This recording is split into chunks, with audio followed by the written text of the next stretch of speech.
Bienvenue dans un nouvel épisode de Soluble. Aujourd'hui, je souhaite médiatiser un appel à la mobilisation générale pour protéger les personnes âgées, particulièrement exposées aux dangers de la chaleur, une situation qui s'aggrave avec le dérèglement climatique. Bonjour Yann Lanier. Bonjour. Tu es le délégué général des Petits Frères des Pauvres, une association qui agit contre l'isolement et la solitude des personnes âgées. Depuis 1946, vous vous mobilisez à travers la France pour recréer du lien et en priorité avec les plus démunis. On va parler ensemble de la canicule et de ses risques, de cette période estivale qui affecte particulièrement nos aînés et de votre appel pour une meilleure mobilisation de la société dès cet été 2023. Mais d'abord, on veut en savoir plus sur toi. On peut dire que l'engagement envers les autres guide ton parcours professionnel.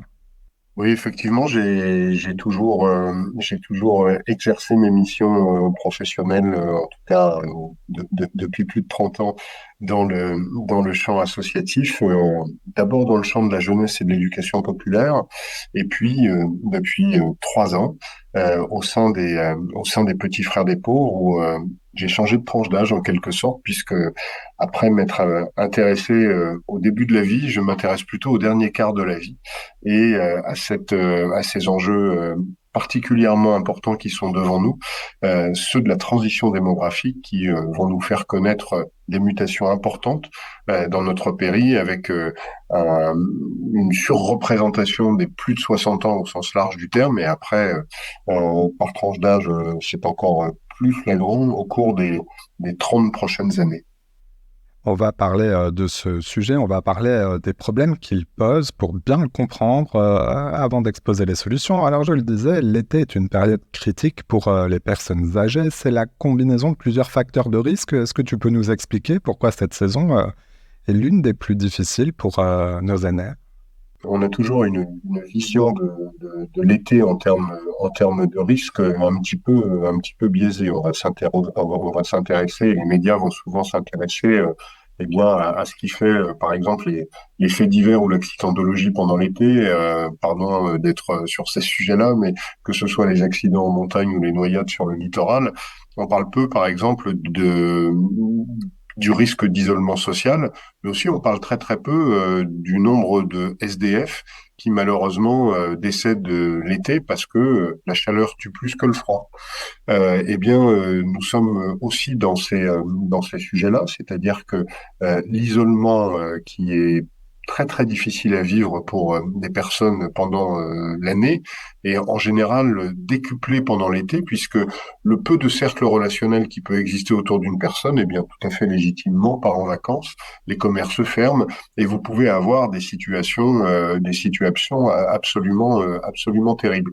Donc l'été, pour les questions, enfin, dans le champ social, est un moment particulier. Et puis sur ces questions de canicule, on aura peut-être l'occasion d'y revenir, Simon, mais 2023, c'est la commémoration des 20 ans de la canicule qui a fondé un certain nombre de politiques en direction des personnes âgées dans notre pays, celle de août 2003. On observe que les périodes de canicule, de forte chaleur ont tendance à se multiplier en France. Tu le disais, cela fait 20 ans que l'État a mis en œuvre un plan canicule et chez les petits frères des pauvres, vous dites qu'il faut le réévaluer. Pourquoi et comment?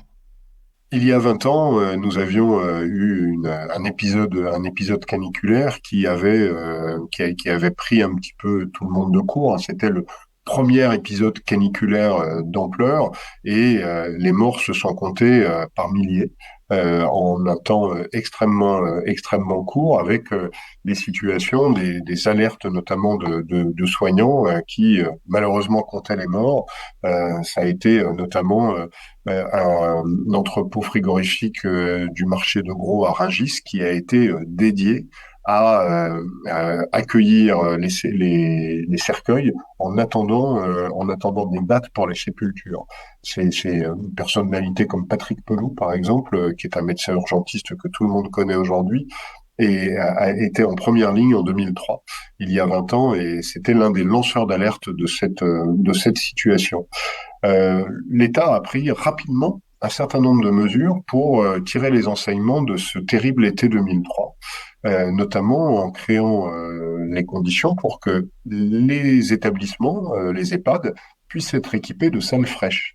À ce sujet-là, et pour le financer, il a créé la Caisse nationale de solidarité pour l'autonomie, qui a été financée avec le fameux lundi de Pentecôte, c'est-à-dire la journée de travail offerte en quelque sorte par les salariés de ce pays, pour financer des actions pour accompagner le vieillissement de la population.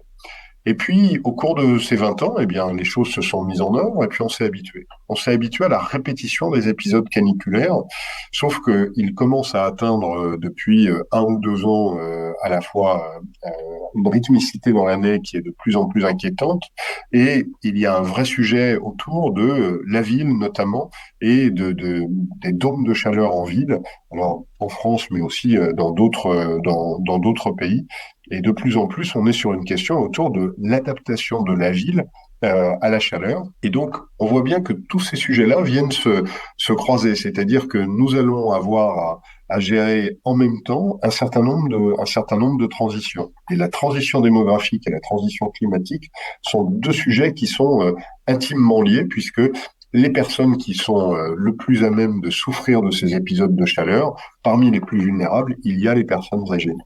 Des personnes âgées, et puis tu évoquais l'isolement. On peut donc en conséquence aussi, distinguer deux sujets, les personnes qui sont hélas à la rue, mais aussi les personnes qui sont hélas aussi dans des passoires thermiques surexposées à la chaleur. Ces deux problèmes se retrouvent dans le même sujet, et je le disais, vous avez lancé un appel à l'ensemble de la société, c'est-à-dire que vous proposez un dispositif inédit, une mobilisation que vous appelez les oasis solidaires. Vous proposez aux entreprises, mais aussi aux citoyens, d'aider et de s'engager concrètement. Comment ça marche et de quoi s'agit-il? Simon, Mhm. les premiers enseignements de la canicule de 2003, ça a été notamment les salles fraîches et une réflexion sur, y compris, les bâtiments publics qui étaient destinés à l'accueil de personnes vulnérables. Alors, ça va des crèches aux EHPAD, hein. Il y a eu beaucoup de réflexions sur l'orientation, c'est-à-dire que on a arrêté d'orienter des endroits plein sud, hein, pour une partie. On a rafraîchi des endroits là où on pouvait le faire. La vraie question aujourd'hui, c'est le logement des particuliers. Contrairement à ce que encore des personnes croient, la majorité des personnes âgées ne vit pas en établissement, mais vit bien chez elles, hein. Vous avez presque 80% des plus de 70 ans qui sont dans leur domicile. Alors, les domiciles, eh bien, ils sont aussi divers que la population française. Et quand vous avez des personnes qui habitent un quatrième étage dans une grande ville sous des toits qui peuvent être très jolis, hein, d'ailleurs, les toits en angle de Paris sont très très beaux, mais en dessous de ces toits, ce sont des logements qui, si jamais nous continuons comme ça avec ces chaleurs-là, sont quasi inhabitables à certaines périodes de l'année.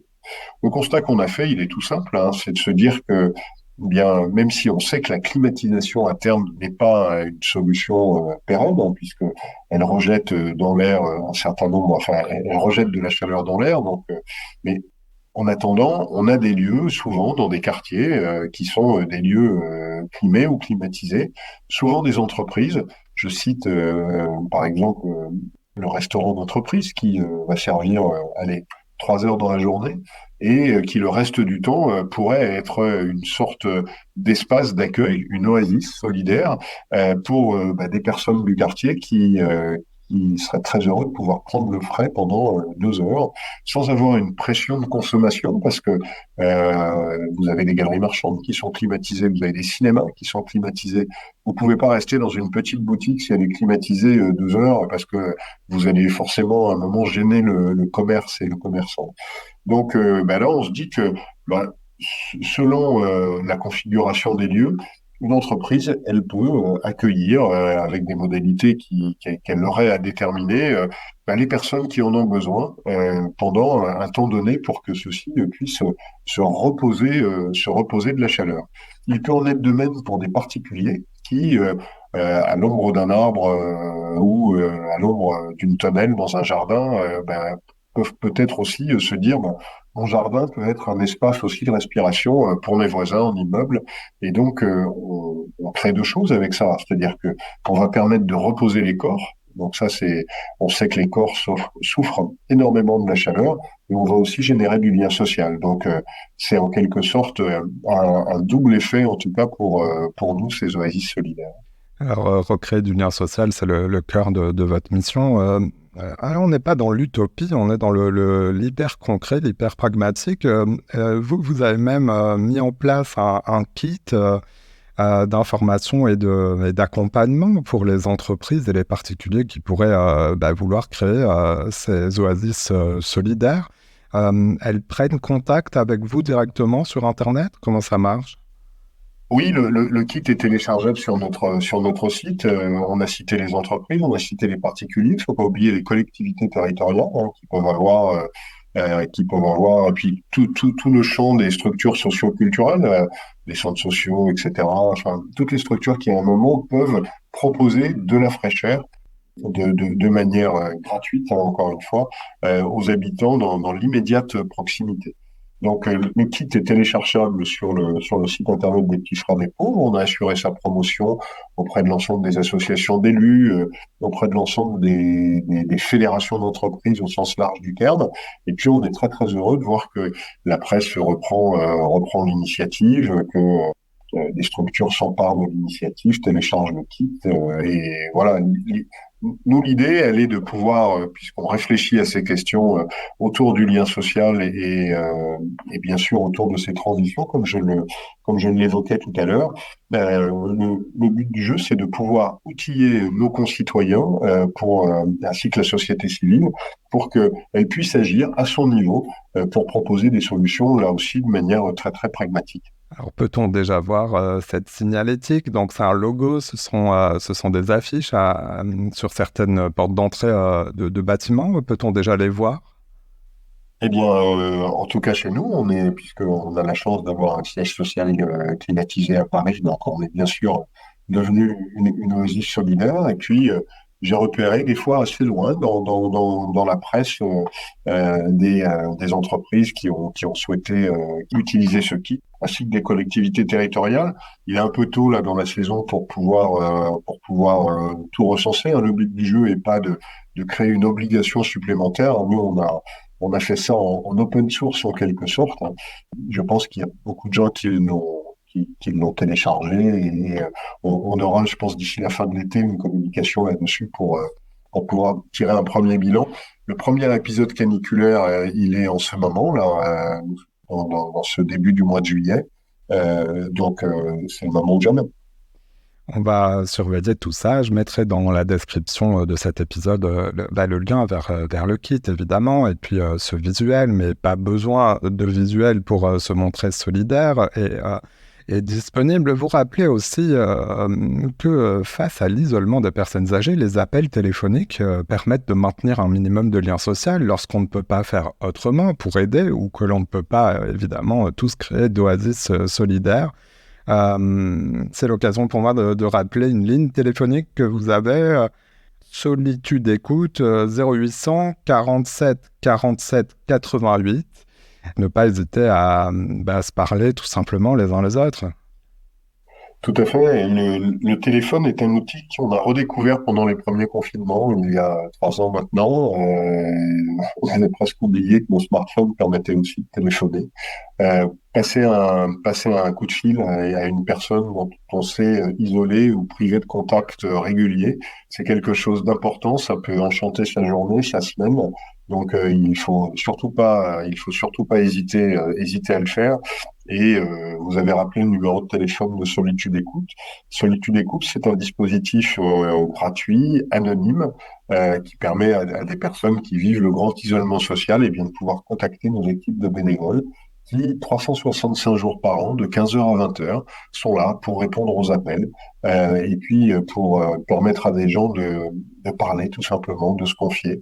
Alors, c'est pas la panacée contre l'isolement social, mais pense que solitude d'écoute sauve des vies, puisque nous avons des fois des personnes qui sont dans des situations de détresse absolument terribles. Justement, pour pas qu'on en arrive là, c'est vraiment important que la société crée les conditions pour que chaque citoyen se sente à un moment donné comptable du bien-être des autres et repérer ces situations de solitude et essayer à son niveau d'agir. Alors, on peut bien sûr devenir bénévole au Petit Frère des Pauvres, mais en tant que citoyen, on n'a pas forcément besoin d'aller jusqu'à un engagement bénévole. On peut simplement, on a un autre kit qui s'appelle Chasseur de solitude, où là, on donne aussi des petits outils, des petites clés à des citoyens pour leur permettre d'agir directement dans leur entourage proche en direction de personnes qu'ils ont repérées comme isolées. Yann Lanier, donc écoutons-nous, parlons-nous et diffusez cet épisode et ces informations surtout autour de vous. Merci d'être passé dans Soluble, le podcast qui médiatise les solutions. Merci à vous, merci Simon.